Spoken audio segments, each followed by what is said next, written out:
Mungu asifiwe. Abami ba kabiri. Wafalme wa pili. Igice c'indwi. Ile sura yake ya 7. Umurongo w'icenda. Mlango wake wa 9. Haravuga ngo. Inasema.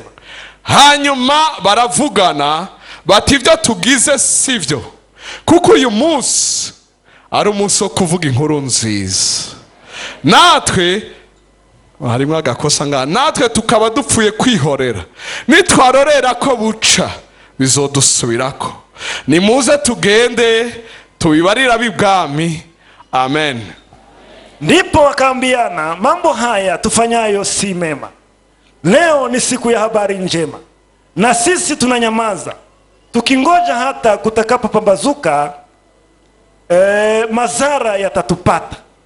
Basi twende tukawaambie watu wa nyumba ya mfalme. Amena. Kuri aya majambo, katika maneno haya, mu burongozi bwa Mpwemu na Ronse, katika uongozi wa Roho Mtakatifu nkurikije ibyo twabariye muri imyaka 3 iheze, nikifuata yale tuliyoambiwa miaka 3 kuva ku mwaka wa Yubile, tangu mwaka wa Yubile 12 12 13 n'uyu twinjiyemo, na huu ambao tumeingia. Yubile waronka umugisha w'inshuro 3. Ulikuwa umepata baraka. Ariko ndasenga, nilikuwa naomba, nibaza ikindi tutararya kuri Yubile. Nikifikiri chenye hatujakula kwa Rose celebration, tulipata sherehe hamwe n'umwidegemvyo wa Yubile wose, pamoja na ule uhuru wa amasheni yacitse kuri benshi, minyororo aho benshi babohotse mu buryo budasanzwe, wengi walifunguliwa kwa njia. Hari abantu benshi naye narasenge muri rishenge. Kuna watu nilikuwa niombea kanisa muga muri 2012 mu 2012 hari abantu babohotse mu buryo ntiyumve. Kuko watu walifunguliwa kwa namna. Reka ndababwira, sikiliza nimwambie, iri jambo riza, neno ile ambalo linakuja, Imana iraguha iryiwawe. Mungu atakupatia la kwako muri secteur ukoreramo, katika kazi ambayo unaifanya, umuryango wa usengera, kwa ajili ya familia yako na ariko muri rusange. Lakini kwetu hari jambo prophetique riza, kuna neno la unabii ambalo linakuja muri Yubile. Katika Yubile si bose barabaja, sio wote walikuwa watumwa, byari igihugu cyose, ilikuwa la nchi yote, muga hariho ryakora, lakini kwenye ilikuwa inagusa uburyo specific, kwa namna ya ajabu. Ndavuze ngo witege, nasema utazamia iri jambo muri rusange, neno hili kwa rigira ico rikora kuri we ku giti cha, ifanye kitu kwako binafsi. Imana ishimwe cyane. Mungu asifiwe. Umwaka wo kubohoka, mwaka wa kufunguliwa, wari wa Yubile, mwaka wa Yubile ukurikirwa no celebration, ikafuatwa na mwaka wa sherehe. Uko Yubile yakurikirana na celebration, kwa sababu Yubile ariko ari ikintu gihambaye cyane muri Yubile, lakini kuna kitu kikubwa sana ndani ya Yubile kivuga ngo, inasema mwe muhora hari kuri je, Roho wa Bwana yu juu yako, ko yandobanuje amavuta, sababu amenitia mafuta, ngo mbwira bora ubutumwa bwiza, niwahubiri maskini habari njema, ngira baboshwe ko baboho, tangazie wanaofungwa, nangaze umwaka wo kwemererwa, tangaze mwaka wo kukubaliwa na Bwana. Ivyo vyose, hayo yote na Yubile vyose yote bihagaze kuri iki, inasimamia kwa neno hili, kuvuga inkuru nziza, kusema, kutangaza habari njema. Ndavuze ngo, nasema kaze, karibu mu mwaka, katika mwaka ukuvuga inkuru nziza, wa kutangaza habari njema, nukumva inkuru nziza, kusikia habari njema. Kaze, karibu mu mwaka, katika mwaka wa kusikia no kuvuga na kutangaza inkuru nziza, habari njema.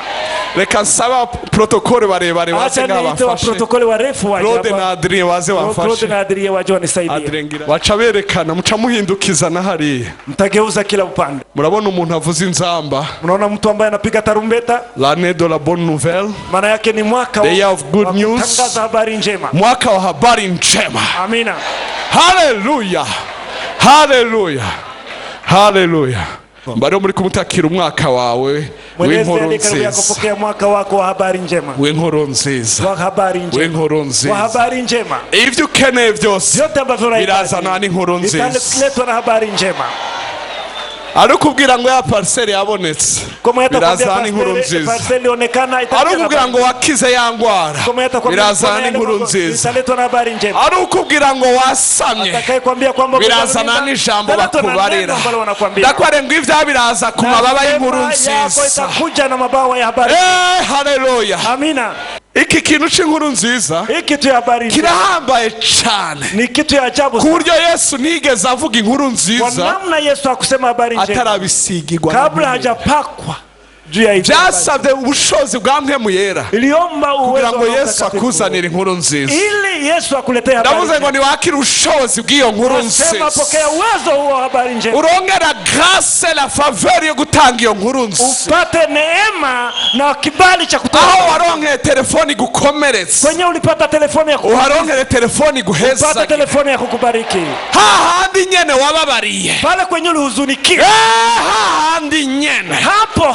Uzuhumva inkuru nziza. Usikie habari njema. Navuze ngo akira umwaka wo kuvuga inkuru nziza. Nasema pokea mwaka wa kusema habari njema. Sinagombye kuita umwaka w'inkuru nziza. Sikupenda kuita mwaka wa kuko hanze ngo kuvuga inkuru nziza. Nasema kusema habari njema. Nagombye kuba fidèle kuri verse. Nitaka niwe mu Gifaransa ni wavuga ngo kuvuga inkuru nziza. Kwa Kifaransa wanasema kusema habari. Ni umunsi wa bonne nouvelle. Wanasema ni siku ya habari. Mu Cyongereza ni wavuga ngo ni umunsi wa good news. Kwa Kiingereza wanasema ni siku ya habari njema. Good tidings. Au wakati wa habari njema. Mu Kiswahili naho nyene ni wavuga kuvuga inkuru nziza. Kiswahili waseme pia kutangaza. Wavuga ngo ni siku ya habari njema. Bavuga kuko ari umunsi w'inkuru nziza. Igihe bavuze ngo umunsi, wanaposema siku, baba bavuga igihe, wanasema nyakati, baba bavuga umwanya, wanasema muda, baba bavuga ukwezi, wanasema mwezi, baba bavuga indwi, wanasema baba bavuga umwaka, wanasema mwaka. Ndavuze ngo wagukirwe mwene data, wanasema ndugu pano, n'ubu munsi umwe gusa w'inkuru nziza, siku moja tu ya habari, ariko iminsi 365 y'inkuru nziza, habari njema. Hallelujah. Sifa kwake Mungu. Hallelujah. Hallelujah. Hallelujah. Hallelujah. Hallelujah. Hallelujah. Ndio. Reka ndagusabe. Acha nikuombe. Ushire hasi yo Bibiliya gatoya. Uweke Bibiliya. Uvyaguruke. Kisha usimame. Ungumbirire uwo muntu. Umukumbatie ale karibu yako. Umwaka wawe. Pokea mwaka wako wa habari njema. Akira l'année de la bonne nouvelle. Pokea mwaka wako wa habari. Akira the year of the good news. Pokea mwaka wako wa habari njema. Mwaka wa habari njema. Mwaka wa habari njema. Ego. Ndio. Amakete wanditse atarishugwa mu butegetsi. Vibarua ulivyoandika vijajibu. Uronke inkuru nziza ko yishwe. Habari njema. Ego.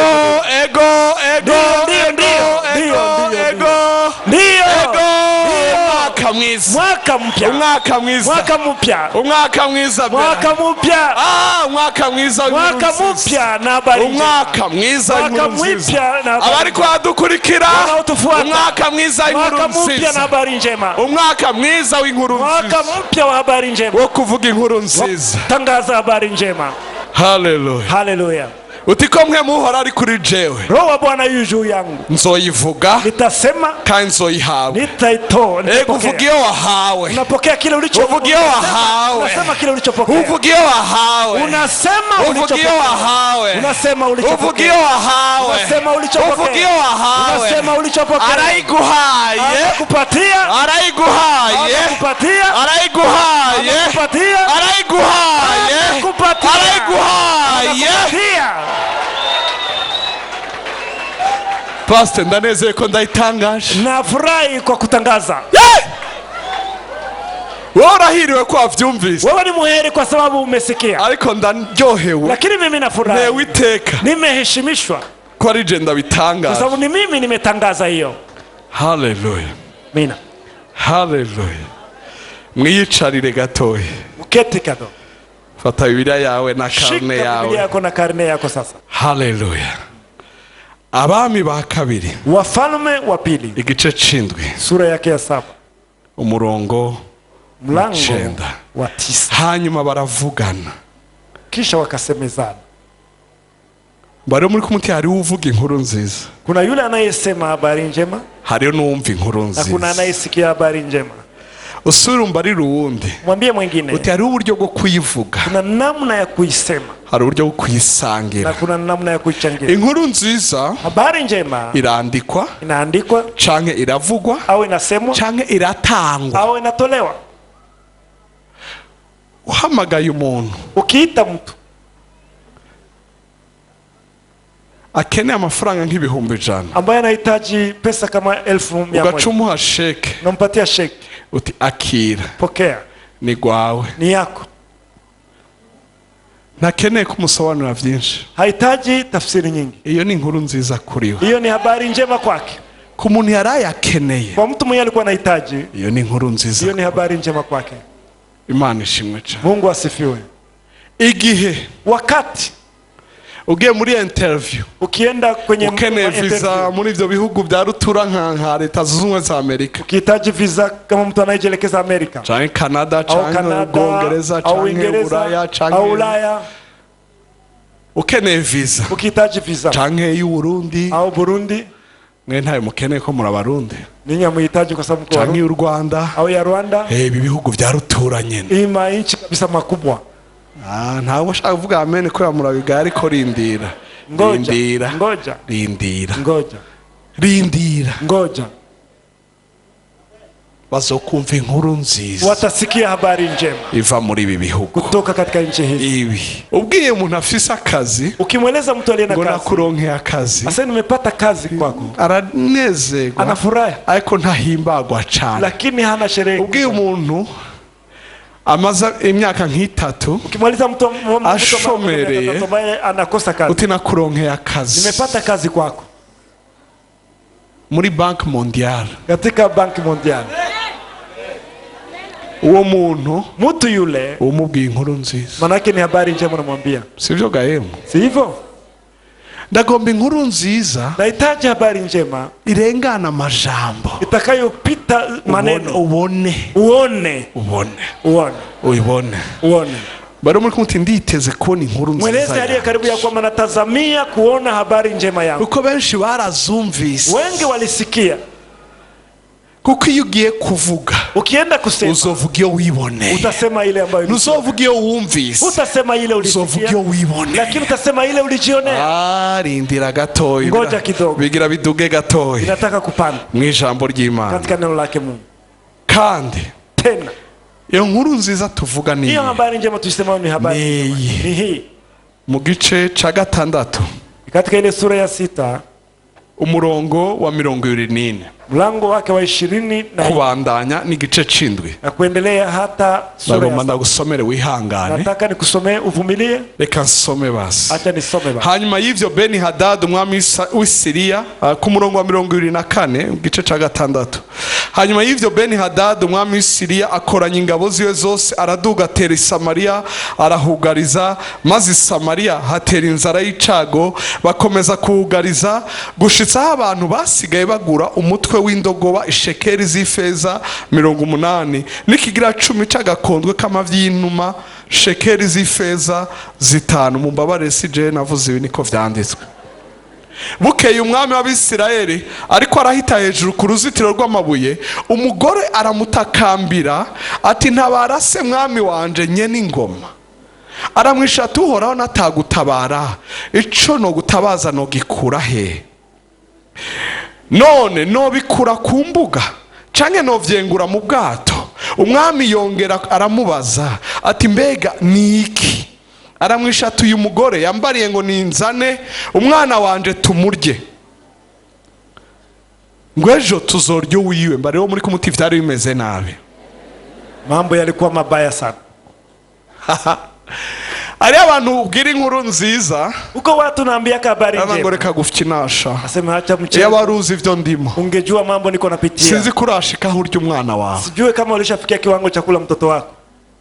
Bari bageze habi, mbari wo muri kumuti gihugu cyaye kigeze habi, inchi ilikuwa inafika nafasi mbaya sana.